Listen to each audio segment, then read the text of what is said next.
Okay, thank you, Anders, for inviting me. It's my first time in Lund, and I do enjoy the place, of course, and the weather. I was surprised, but it's a really nice time. And if Sarah went back 10 years to give her feelings about the field, I'm a bit older, so I will go back 20 years, and actually that's why also I will focus on the radial velocity side. I'll reach some of the same conclusion, but coming from the radial velocity. And I called this talk Radial Velocity Survey, the Age of Maturity, because I came back from the States in '94 from my postdoc in New Jersey at the same time as the beginning of the high precision radial velocity survey in Geneva. So I've been there from the birth throughout the teenage age, then what we call the golden age with all the results, and now I call it the maturity age, because we know what we can do. We can really enjoy the prospect and the results, but we also understand much better all the limitations. And I will talk a bit about that here. So our goal is always the same, is to help the theoreticians that try to understand planet formation, bringing observational constraints. So it could be in the whole process from the cloud down to the star formation and the planetary system formation. In any place you can try to get observation and get constraints from the model. And we focus, of course, on the end state distribution. That is a mix of the formation and the evolution, so it's not always easy to disentangle. But at least that's where all the big results are these days. Just to do 101, it's a detection 101 course at the beginning. It's about how we detect the planet very quickly. We don't see the planet because it's 1 billion to 10 billion times fainter than the star and very close, so we just see the motion of the star. And or you measure the change of the velocity of the star using Doppler effect, or you see the star move on the sky, and that's the astrometry approach. And this thing is not working routinely very well because you need the precision, but with Gaia coming, then the Gaia will revolutionize this. But the radial velocity technique was the first one to work. And of course, as was already mentioned by Sarah, if you are lucky in the configuration, then you see the transit of the planets. And the good point here is that from one technique you get the size, from the other you get the mass, and so you get the density. And I'm using it as an example because these two techniques are providing by far the largest number of known planets, and you see the power of combining the two techniques as well, and I will come back to that at the end. So to try to bring constraints, we just have parameters of the planet, and that's the mass versus period planet. And well, the idea is to look at those diagrams in a clever way to try to get the constraint out. But right here, we could see already different subpopulations. Let's mention that. So there are close giant planets, some further out, and there are lots of small mass planets. And of course, they are more difficult to detect with the transit and radial velocity, so we don't know really what's here yet. But if we look at the radius versus period diagram, then we see about the same. Here are all the Kepler results. So this is very much populated, but the stars are very faint, so we don't get the mass. We have those here, but we are missing completely this bulk here because the further out the planet, the less likely it is to transit. So the goal is to try to use a bit of everything to bring constraints for the formation model. And I will focus mainly on the radial velocity survey because one of the main aspects of these surveys on top of the detection of candidates is because then you can measure the mass. And the mass is a key parameter to understand planetary systems. The mass will, of course, help you by combining with the radius to get the density. So it's the composition of the planet that is behind. If you want to do atmospheric characterization in your model, you will need the scale height. So you need the gravity, you need the mass. If you want to do dynamical evolution of the system, of course, you need the mass as well. So mass is really a key parameter. And also, because of the detection and characterization of the orbit, you also get the separation, the period, the multiplicity aspect, the eccentricity, and so on. And geometry was mentioned by Sarah as well.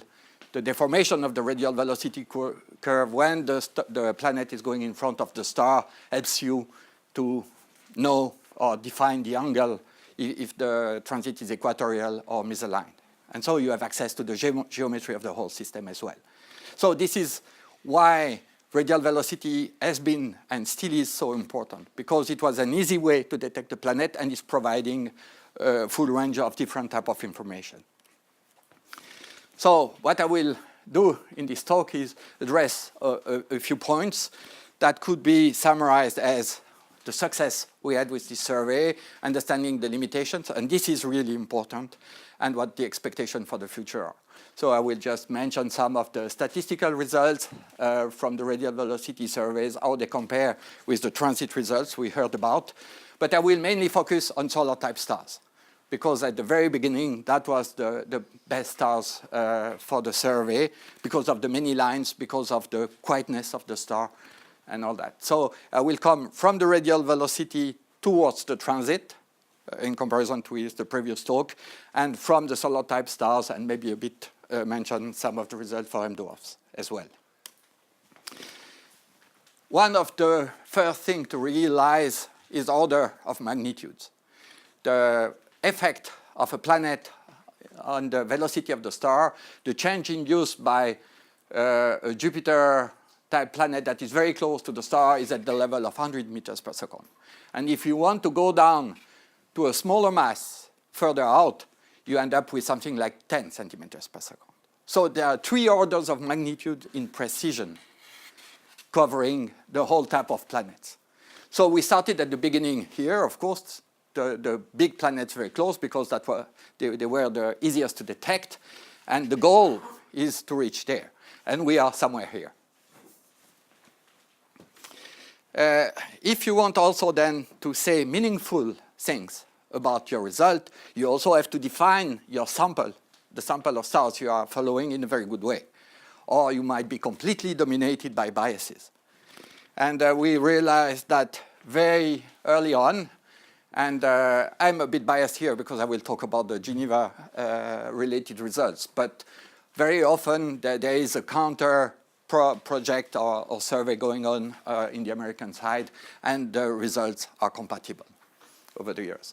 So we have our little own Swiss telescope with a very good spectrograph called Coralie, with a precision in radial velocity that is a bit of the order of 5 meters per second, instrumentally speaking. But then, of course, it's a small telescope, so if you go to faint star, then you are photon limited. But we have lots of nights on the telescope, so we could define a big sample of star, 1600, and in a good way. So volume limited, but of course, going to later spectral type, the star is getting fainter, and for the observation not to become prohibitive, we had to cut in distance. So we have a distance limit that is depending on the color of the star, but it's still a volume limited sample. And that's what you need to do good statistics. And one of the first interesting result of such survey is the distribution of the mass of the planets. That was a very early result. So here we start at Jupiter and for more massive planets. And with the radial velocity, because the velocity is measured along the line of sight, there is a projection effect with regard to the real velocity of the planet or of the star. And so what you get is a minimum mass of the planet, but then you can statistically deconvolve, assuming no preferential direction on the sky, and then you get the blue distribution. And what is interesting in this distribution is that you can form planets with masses that are quite high. At some point, the curve will go up again, because that's the binary star distribution that you have. And so this part here that is a bit empty is called the brown dwarf desert. But from those results, it's not very clear where the maximum mass of a planet is. So there is a working definition by IAU saying it's 13 Jupiter mass because it corresponds roughly to the ignition of burning of deuterium in the body. But from the observation, there is no real transition at 13 Jupiter masses. The other interesting point is to see that it's raising towards the lower masses. But of course, to detect planet smaller than Jupiter, you need to improve your precision. And that's why the HARPS spectrograph has been designed. So here, 1 meter per second corresponds to a 10 to the minus 5 angstrom shift on your detector. So it's about 15 nanometer, so about 1,000th or 10,000th of a pixel size. So it gets difficult. So you have to be very careful about the local astroclimatic conditions. If your temperature is changing, if your pressure is changing, the refraction index in the spectrograph is changing, and then the light path will be slightly different, and you end up a bit moved aside on the detector. And a change of 1/100th of a Kelvin or 1/100th of a millibar in pressure correspond to 1 meter per second in velocity on the detector. That's why everything is in vacuum, pressure, and temperature controlled. And with such an instrument, you can reach the 1 meter per second. And one of the early results, for example, here, you have a 3-planet system. You see the phase curve for each of the planet. And here is the combined curve that you have to follow to characterize the system. And the periods are short, 4, 9, 20 days, and a few between 4 and 10 Earth masses. Typical super-Earths. They were the first one to be discovered. But we see that at the precision of the instrument, that's easy as long as the period is short. And that was already before 2010, way before the launch of Kepler. So why then are we still ongoing with this survey and it's taking so much time? Actually, here you have the list of dedicated observational effort for the solar-type stars. So because we built the instrument, we had some GTO night at the beginning, and then we got large program still going on. Because those systems are really expensive and long to follow. And this might be illustrated by this case, HD 10180, where we see high frequencies that are due to planets. We see long trend, and this is a very quiet star. So we were lucky. So if we look at the periodogram, the Lomskargad periodogram of it, there's a peak here that we don't see. There's one here, one here, one here. These two are aliases, these two are aliases, and there's this long one. So actually, that's a 7-planet system. And to correctly characterize those systems, they are of low amplitude. Sometimes it's easy, but sometimes the amplitude is very low. All the contribution, of course, add. If the period is very small, like this one, a bit more than 1 day, then you are very close to the star. And a model just adding Keplerians will not work. You have to take into account general relativity effect. You have to take into account tides in the planet and in the star. And if you don't do the modeling correctly, you don't end up with the good solution. So there are some complexification that comes in. And at this point, this star is so quiet, there is no perturbation from the star itself. And the low amplitude I mentioned, those are small mass planets in the radial velocity surveys. You really have these amplitudes at the level of 1 or 2 meters per second. So you have to disentangle everything. And because the observations are not always well behaved, there's the bad weather and so on. So sampling effect can be a killer as well.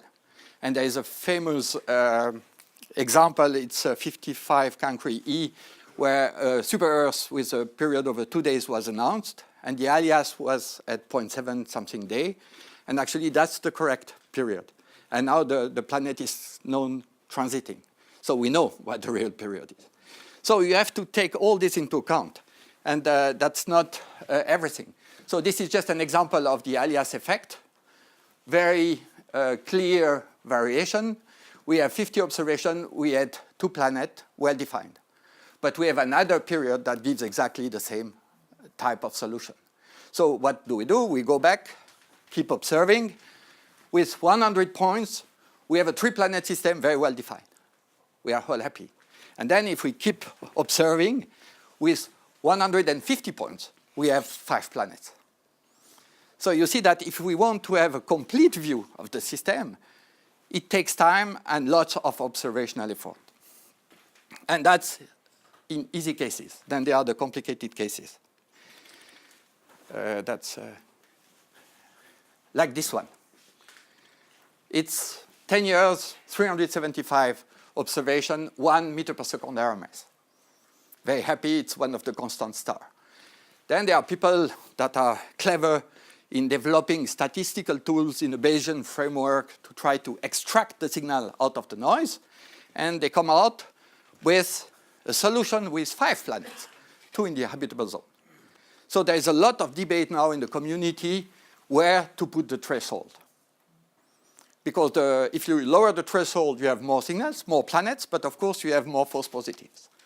And that's not very clear. So if you look just plainly at tables of exoplanet, there will be lots of fake in them. So you have to be very careful when we want to use the result in a statistical way. And then, and that was mentioned already by Sarah, is the star itself. So there's this oscillation, the resonance cave that the star is. And then there are features on the surface, like spots or plage here, that will change the symmetry of your line with the time scale corresponding to the rotational period of the star. And the overall pattern is changing with time scales of years. That's the magnetic cycle. And we see that. So we have different time scale of perturbation that are due to the star in your observation. So for those, the acoustic modes, that's easy because the time scale is a few minutes. So if you stay long enough on the star, then you average them when you do the observation.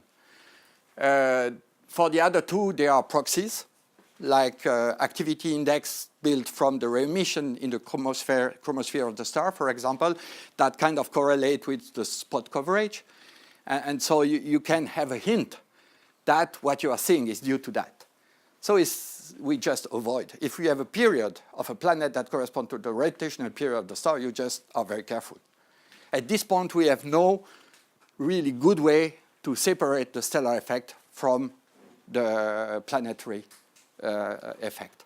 And we are now looking into new approaches, deep learning, machine learning, to try if we could capture the essence of the variation and then be able to split them. And the long-term variation due to activity is a difficult one because we don't know really how to disentangle the effect of a planet from the effect of this change of the pattern. So here is one example. We have the velocities like that. So the high frequency is a 2-planet system that is well defined, but we see that there is this long trend. And if we look at the activity index variation, we see exactly the same. So the long trend is really due to the star. And actually, about 30% of the stars in our sample showed that type of behavior, even at low activity level. So we have to be very careful in what we say about the long period planets. And that's a bit of a pity because those are the ones that the transit surveys are missing as well because the probability of transit is low. So when you take all that into account, then you can do your analysis. But of course, you need hundreds of observations per stars. And here, there are just a few examples, 8 systems, 20 planets in them, and some activity variation, very clear, that you also see in the radial velocity series. This is just the long scargle of the radial velocity. But then, being careful, you can at least get out secure planet out of this. And there are a lot of systems. If you look at the period ratio, very often they are quite separated because if the 2 periods are very close, it's difficult because in the radial velocity signal, they will be about the same. And so we have been doing that over 15 years now and gives with HARPS all these low-mass planets that could be detected. I mentioned the Coralie survey, well-defined, and actually the stars for the HARPS survey were drawn from the pot of the Coralie survey, but focusing on the low-activity stars to avoid all the stellar effect as much as possible. And we recut the Coralie volume limited with the same type of criteria, so the two sample match. And then we can combine them. And we end up with a sample of 155 planets in 102 systems. And they are defined in the best possible way. Volume limited, same criteria, and safe detection. So we might be missing. So that's kind of a lower value that we will get here. We will be missing some of the system, the lower mass planet, the one that have periods close to the rotational period, the long period ones, and so on. We know that. But that's really a first step. So then you use them to infer occurrence rate, and to do that, you do Monte Carlo simulation in a period mass plan, and you just randomly choose the other parameters and see for each star what's the fraction of the time you detect the planet with some detection criterion, and then you combine all the stars you have. And the way to combine them is just for a given area in the period mass space, then you count the number of planets you have, and the normalization is just the number of stars that would have allowed you to detect the planet. If you have some star with only a few bad observations, they are of no use, so they are not used in this estimate.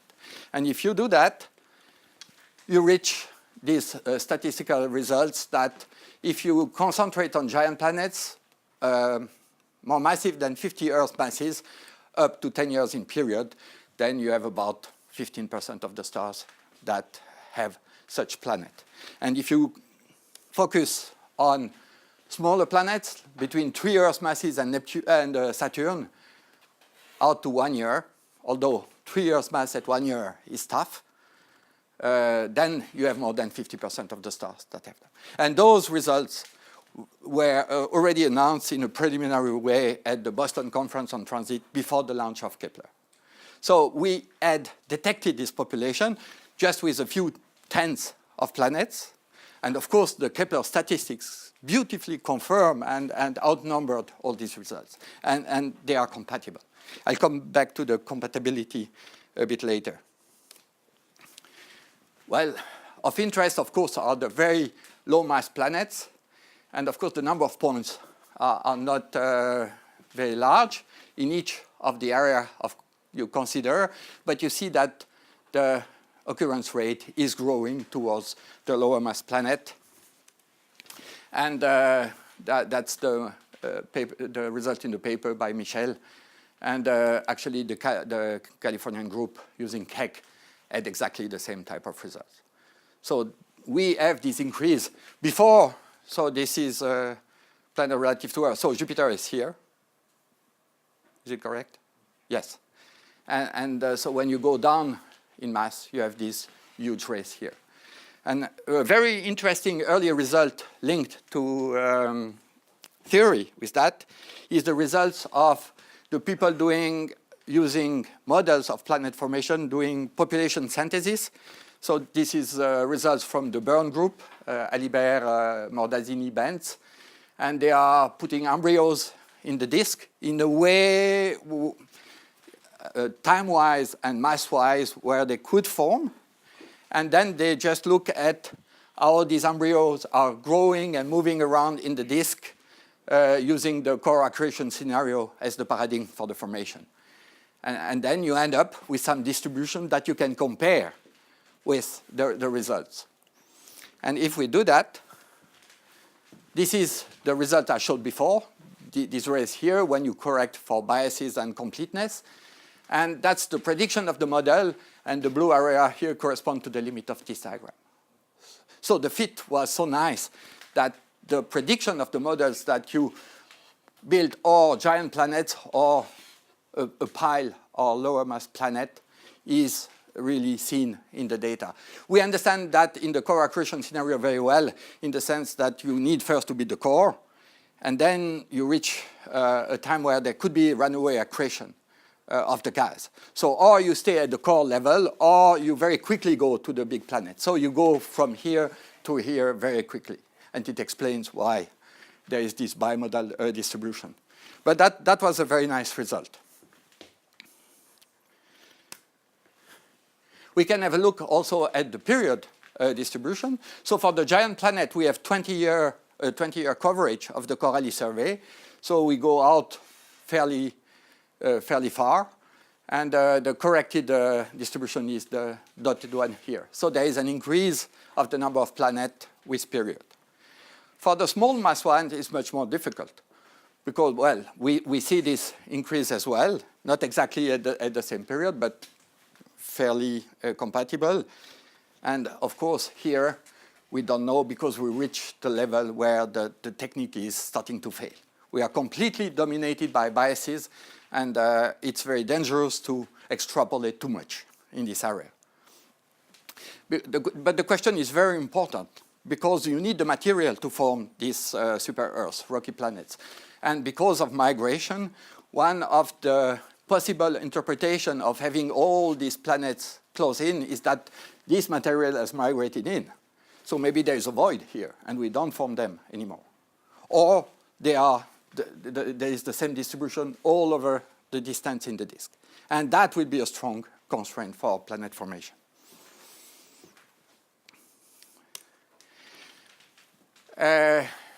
Well, one of the difficulties of characterizing this low-mass planet system with radial velocities is that these planets are never alone.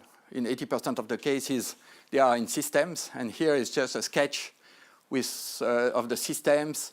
There are solar-type stars with planets up to 30 Earth masses, and we see all type of configuration. And there are some compact systems in the same way as with transit. I'll come back to that. And I just added one slide where I put the same for the M dwarfs from the radial velocities. And actually, that's roughly the same. One of the difficulty we have now is how to characterize those systems. What are the good parameters when you look at systems that we can use and then compare them? And that's not at all a clear thing to do. And what people do is just to look at period ratios of neighboring planets. I'll come back to that as well afterwards.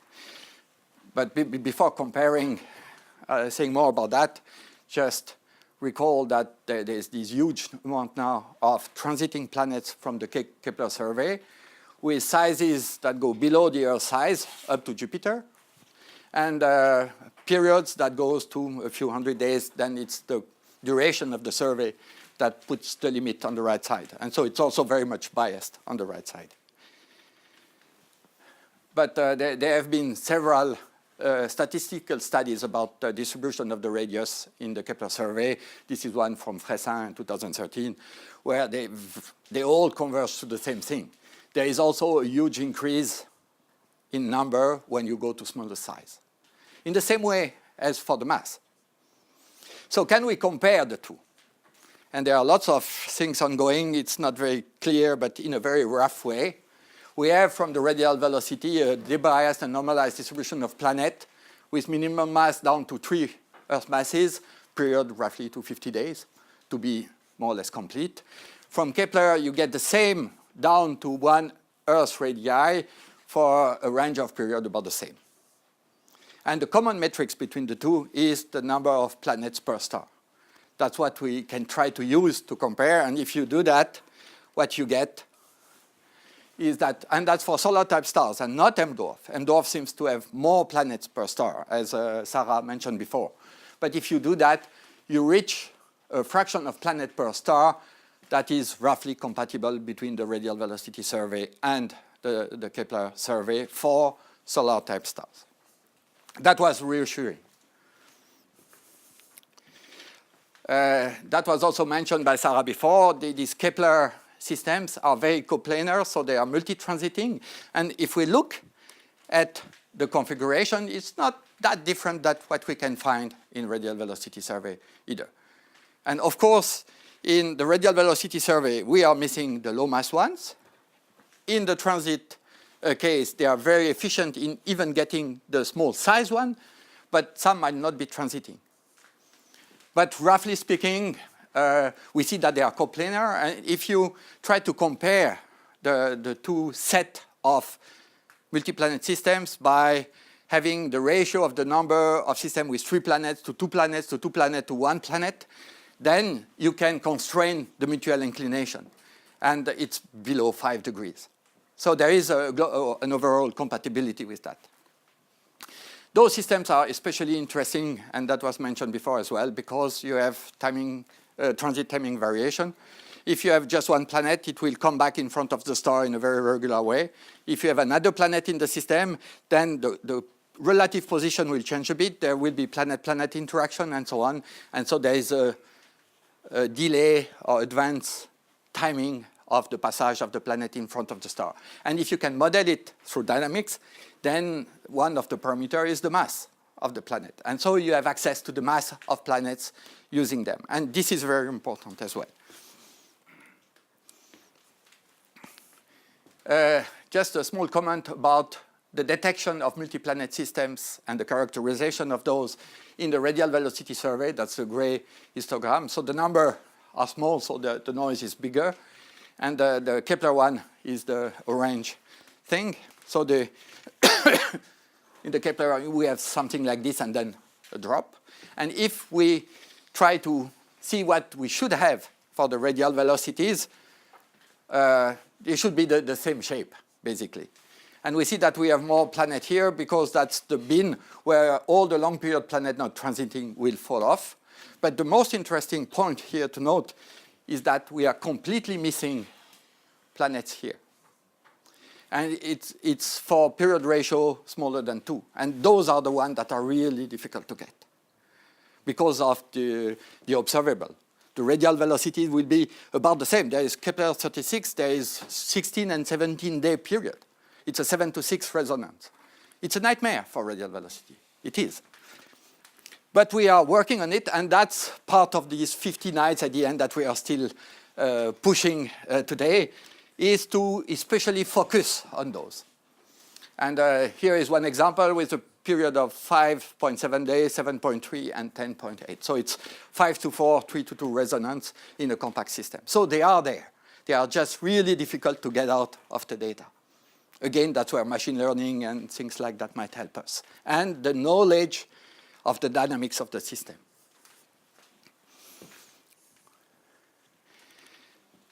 I mentioned at the very beginning that the radial velocity is very important because you get the mass, and we heard about the mass radius diagram before. I don't know how well I do. Around 15 minutes left. Okay, perfect. And this is the radius mass diagram for gaseous planet, and that was already a very surprising result that all Jupiter-type planets did not have the same density, not maybe the same composition, and understanding this spread is very important. And when we go down in mass, we actually see also in a radius mass diagram for small mass planets this diversity. And that was the situation a few years ago. And what we can see here are lines of pure iron, pure silicate, pure ice, pure hydrogen would be somewhere up there. And so having good models and good observing points here, we could infer, at least statistically, the composition of planet populations. But if the error bars are too big, it's difficult. That's why actually actually understanding this diversity is really understand planet formation as well. Because depending where the planet is forming in the disk, you end up with different components inside the planet when it's growing. And so it's very important now to improve the quality of the data.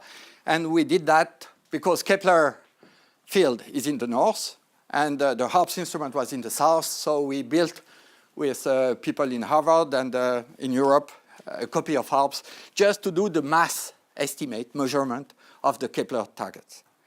And the results, after 5 years of work, dedicating maybe more than 250 nights on that, we could put on this mass radius relation, these blue points here. Some were mentioned before by Sarah. And it's hard work because the stars are faint. But at least we have the impression that we can start to know more.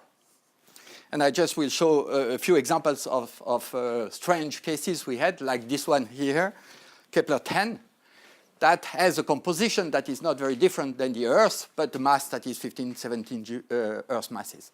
So it's a more big Earth. And when you look at the data, it's all very clear. There is no, no caveat here about the estimate. And so that's these strange guys that the formation model have to explain as well. Yeah, formation guys have a difficult time because they have to reproduce the solar system and all the diversity of exoplanets. And the diversity is increasing almost every day. We have new results. So that's also the beauty of this field.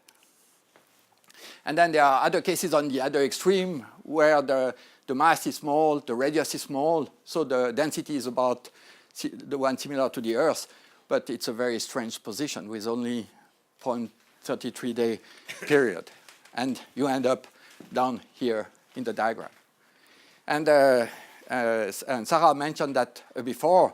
Then in the team, Courtney Dressing studied the composition of those planets, and they all fit with the same type of mixture that is including some of the silicate at a given level. So we say, oh, maybe they're all like this. But then, of course, we want to have more points because the Kepler field is somewhere on the sky and there could be biases there. So we want to have more. And also because we could not spend all our GTO night on one field, we had to observe stars all around the year. And we had a dedicated Rocky Planet Search as a second program together with the Kepler follow-up. And fortunately, in this program, we detected four planet system that is very compact, 6 days. That was independently detected by the Californian team as well.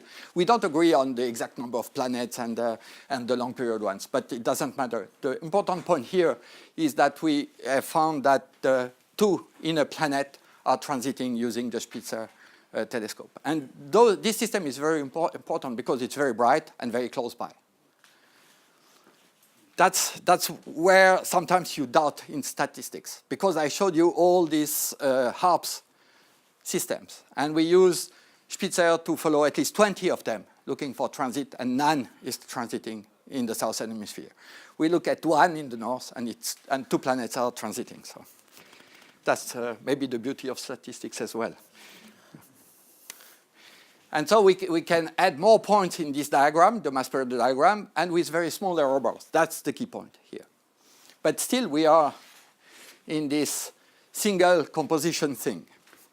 And then, after the end of Kepler, because one of the reaction wheel broke, then they reorganized the Kepler observation, and they called it K2, with somehow degraded precision, but they could point in different places along the ecliptic plane. And then there are strange systems coming out. There is this WASP-47 system. It's a hot Jupiter found in a transit survey from the ground. And then we did the radial velocity follow-up to measure the mass, and we could spot another planet that's much further away, 600 days, and that's heavier than Jupiter. And then K2 observed the system and found a super-Earth inside of the hot Jupiter. So period of 0.08 day, the hot Jupiter was at 4 days, and the Neptune at 10 days. And then we look at the people doing planet formation and say, how do you build that? The point I want to make here is also the importance of combining different methods. So it's transit from the ground, transit from space, radial velocity. If you want to get a complete feel of the system, you need to have all your approaches converge on the same system. So that's the situation with all these very dense rocky planets here. So below 1.6, they're all rocky. We are very happy. No, life is not so simple. Because, well, and actually, to make it very clear, we only plot the one that have good mass estimate to avoid, perturbation of a wrong system here. But then it's also a bias, because you'll be able to measure masses at that level of precision only if they are masses, and if they are dense, because they are all coming from a transit survey. So we fix the radius, and of course we do good job on the more massive one, so the denser one. And if we overplot here the masses estimated from the TTVs, so TTVs means that's the timing, and so you are not sensitive so much about the mass because your timing precision is very good. And we do that, and that's what we get. And that changes a bit the view. So error bars are big, but not all. This one has very small error bars because in some configuration, the dynamics is very constraining, and it works fine. So it looks like there are different types of planets. And we converge to this maybe multi-population type of result for small planets. And it's not a mass effect, so that's the distribution of the mass of the planets from radial velocity or for TTV, and roughly it's the same. It doesn't explain the difference in spread we have seen in the previous diagram. So it's probably coming from the radius because of the bias of detection, and the radius means density. That's where the effect is the biggest. And already some time ago, in a density versus mass plot, we could have a hint of these two populations. There's the dense one and the less dense ones. And since then, there was this result of Fulton et al. Analyzing the radius estimate of the planet, but doing better on the estimate of the radius of the star, because what we measure is the ratio of the two. And then you have this bimodal radius distribution in the Kepler result. So it's also a hint of two different populations. If they all correspond to the same, it's not very clear.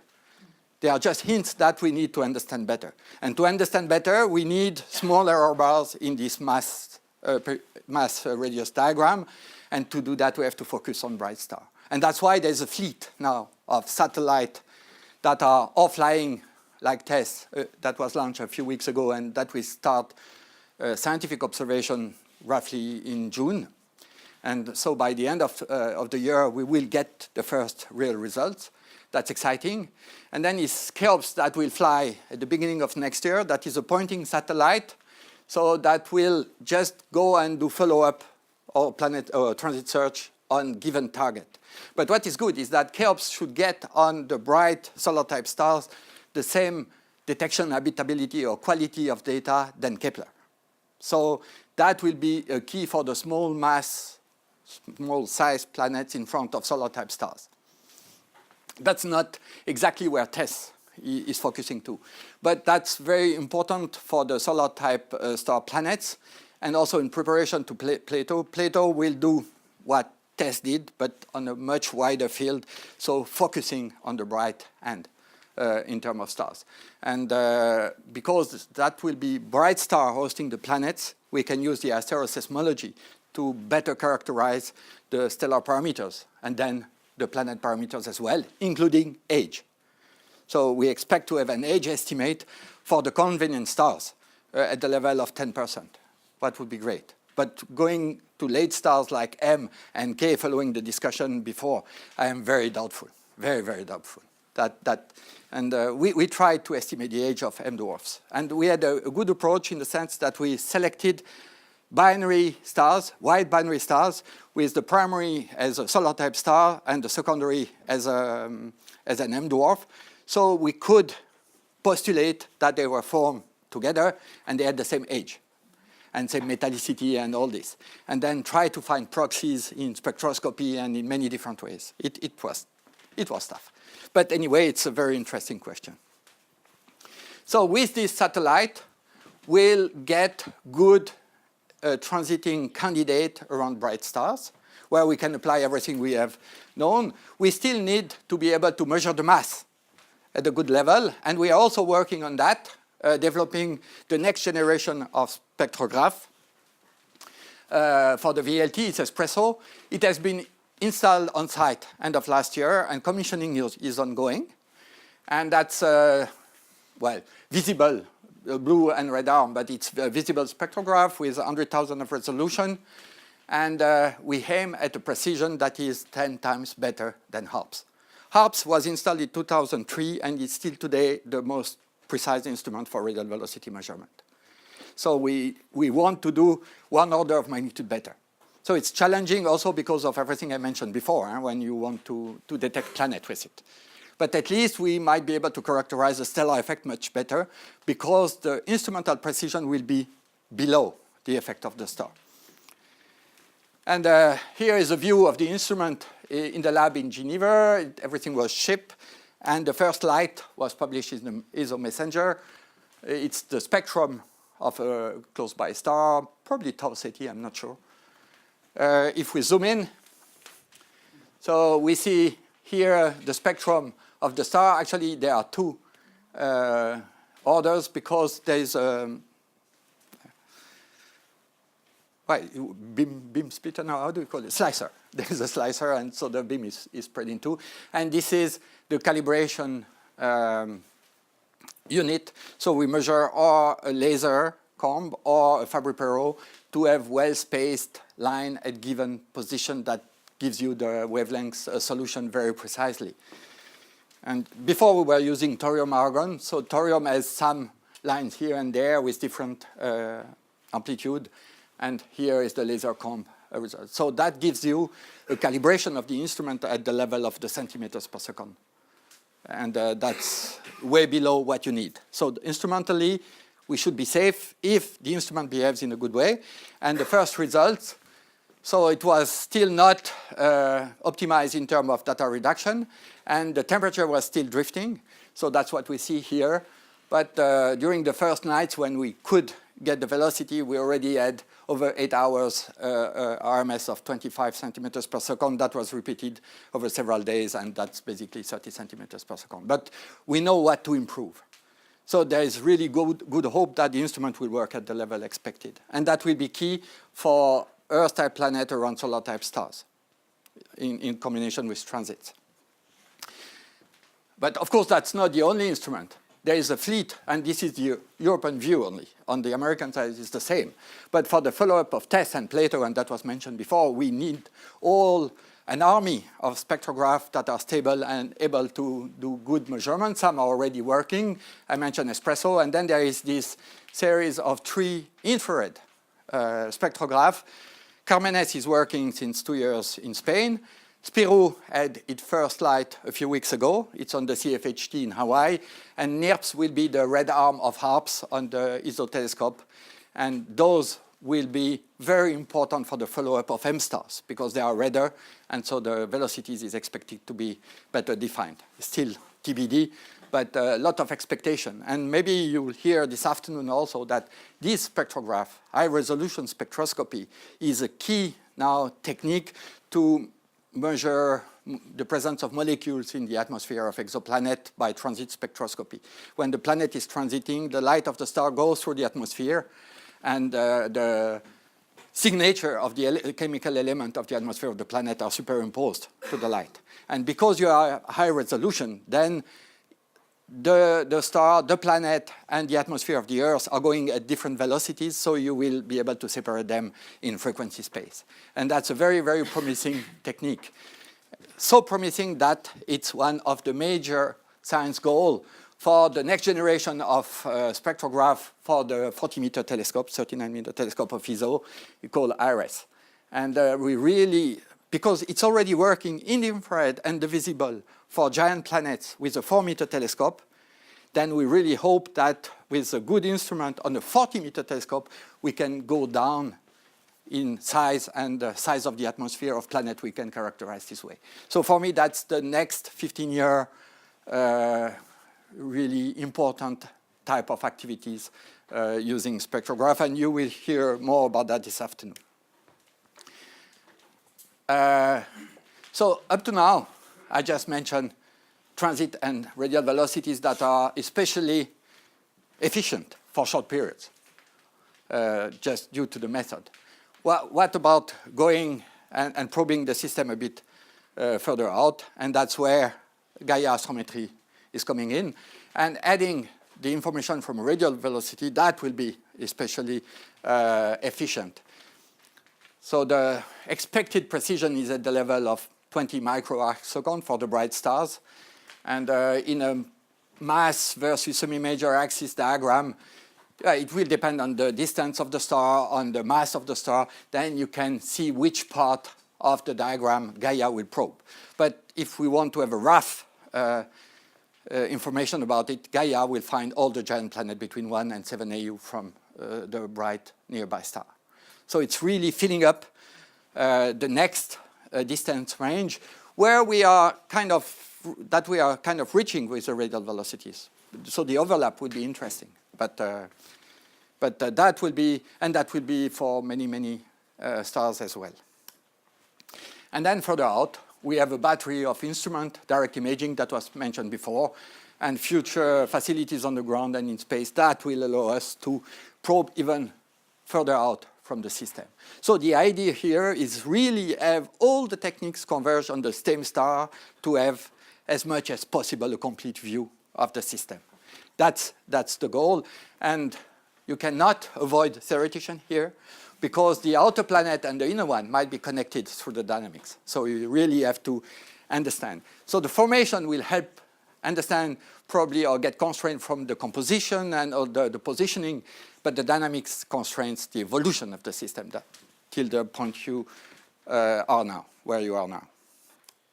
And I will finish with a political diagram that we did in Switzerland because we are running now a center of excellency for 12 years, trying to build a coherence in all this. And so, yeah, we, at the detection, we want basic characterization, meaning mass and radius and internal composition. And we want to get to the characterization of the atmosphere because that's where biotracers might be. And so it's the habitability and life of the system. And in the landscape, there are lots of projects on the ground and in space ongoing. And just wrapping up what I said before in some way, some of these facilities are discovery facilities, like radial velocity. There are also transit. I mentioned NGTS before, transit search, Gaia using astrometry. And of course, we have the fleet of space mission for transit as well. So we will have the good target that then will be used for the atmospheric characterization because they are on bright stars. And we are developing all the facilities also to do this atmospheric characterization, especially because some of the same instruments that were developed for the detection will be used for the characterization. And of course, here is Radial now in the European landscape. This is European landscape, basically. And also the time has shifted a bit. So the dates are no more in phase with the project, but I had no time to redo the slide. And so we are building actually a coherence that is driven by science and by the instrumental development as well. And we can take advantage of all the synergies that go with it. And synergies, they are ground and space. They are between the different techniques by combining. They are between theory and observation. That's the goal from the beginning. And also between the study of the solar system and exoplanet. So I think that's the thinking in the field now. We should all work together to have this convergence and be very efficient as a community. And I think we have great time in front of us. And I will stop here.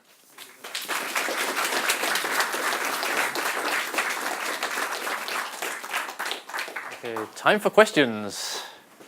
We have David there. Hi, my name is David Hobbs. I'm looking at what Gaia can do in terms of radial velocities, and it's low resolution and not very exciting. Yeah. And then I see the size of your instruments are enormous on the ground, and that's presumably why you haven't put them in space yet. Yes, maybe? Well, we are working on that. I should put it this way. For example, for the NIRPS spectrograph, the infrared spectrograph to go with HARPS, we are using an adaptive optic system at the beginning to have a size of the light, of the image, smaller. Because if you want a given resolution, then the size of your image, if you don't want to lose too much light by having a small fiber, then you have to scale the instrument behind. So for the 40-meter telescope, it's going over the top. It's too big. So for this infrared spectrograph, we use adaptive optics to have a smaller image, and then the spectrograph will be this big. Mm-hmm. So I mean, looking at the Gaia approaches to survey the whole sky. So what is the prospect of putting a high-resolution spectrograph in space that can survey the complete sky, which is really what we would love? I think that's a very timely question now, but there was no meaning before. Yeah. Because we were not expecting to do better than on the ground, and so the costs are, very different, and also we can have several on the ground, whereas if you can build one for space, is already good, unexpected, I guess, even. So if the atmosphere of the Earth was not the limiting factor, there was no reason at all to go there.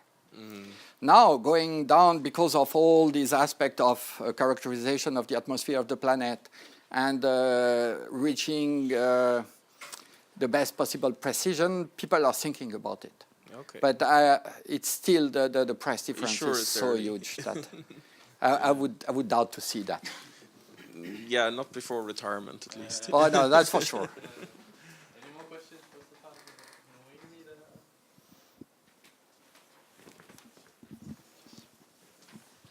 Stéphane? So my name is Noemi Schaffer.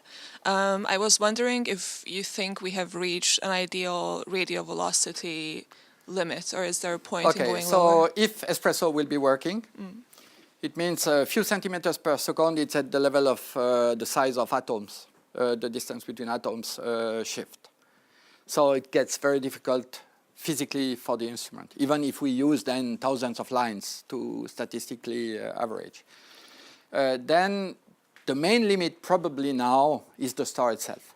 Just because of the buoyancy at the surface, what's called granulation, we expect to have a noise from one observation to the next at the level of 50 centimeters per second. So 10 times bigger than your instrument stability. So we are really limited by the star. The good aspect of it is that that might be modeled, and there are people working on it, but at this point, it's a limiting factor. And if we average, because the time scale of this change are at the level of hours, if you are looking for a 1 year planet around the sun-like star, like the Earth, then you can bin over 10 days or 20 days, all your points. And then you average out, you increase your photon noise, so that's good, and then you average out all the noises that have time scales smaller than that. And we did simulations and experiment on real data and show that it works quite well. Actually, it's going down pretty statistically with it. So it's just a lot of telescope time. But statistically, it's good. What we don't know, and that's a question that was we discussed yesterday, is we know the noise at the level of minutes, of hours, maybe days with the rotational period of the star and the spots, but we don't know if there is some noise between, let's say, a few weeks and several years. So just in the 1 year window, we have no idea. And that's why for the sun, we built a solar telescope. So we are observing the sun as a star, integrating the light all over and using the two HARPS spectrograph. There is one in the north, one in the south. So we will be monitoring the velocity of the sun as a star for a long time. And then we see if there is some trace of noise at those problematic timescales. And that's also why we absolutely want to combine different techniques. Because if PLATO, that is supposed to reach out to the habitable zone of solar-type stars with Earth-size detection, if PLATO is seeing something and the radial velocity measurement goes in the same direction, then you will believe in the mass, you will believe in the detection and everything. Just with one technique, I think we still now are not aware of all the different aspects that could flew your results. So we have to be very careful. Sophia Feltzing. Apart from being able to avoid the Earth's atmosphere being an annoyance, so going to space for that. Are there any reasons, and maybe we'll hear that in the talks in the afternoon, I don't know, why spectroscopy in space would be interesting in terms of looking in the more blue or up in the bands in the infrared where you can't see? Is there stuff there that you would like to observe? Yeah, that's a good question. And actually, an obvious example for me is the evaporation of some of the planets that can be seen in the UV. So even if the transit is 0.5% deep in the visible, it could be 60 to 100% in the UV because of the tail or the hair around the planet evaporating hydrogen. And that has been observed with HST. And HST is the only instrument left with UV capability. So that's really something we will be missing. And then, of course, there are bands that are too populated in the Earth's atmosphere, and that would be nice. Now, if you have one shot, one pot of money, you really have to think carefully about what you do. Maybe I can come in with a quick question here. So you show a theoretical model that predicts more and more and more planets when they're smaller, but then you show the observations with the peak and the dip and the peak. Yeah, but they are huge error bars. And then what I see in that is still that the peak for the small planet is not larger than the one for the slightly larger planet. But do you think this is just because of the error bars, or do you think we're starting to see a real terrestrial peak there? So there's something I don't understand myself, is when you reach your limit in precision. Then you do completeness Monte Carlo thing, and you estimate the completeness. Then when you get to an instrument that can reach this precision, then you see that your estimate have been too low. It's too low. Okay. And as an example, I can mention the result of the Keck Californian group. When we were saying in 2009 there are at least 30% of stars with these small mass planets, they were getting 8. And then they improved and all that, and then they were 15, and then the error bars are matching now. So you say even when you debias, you tend to underestimate. I don't understand why. Okay. But I would be very, very careful not to say too much about it. Okay, thank you. Yeah. Just go and get them. Yes. That's the best. Okay, any final question? If that is not the case, let us thank Stéphane again.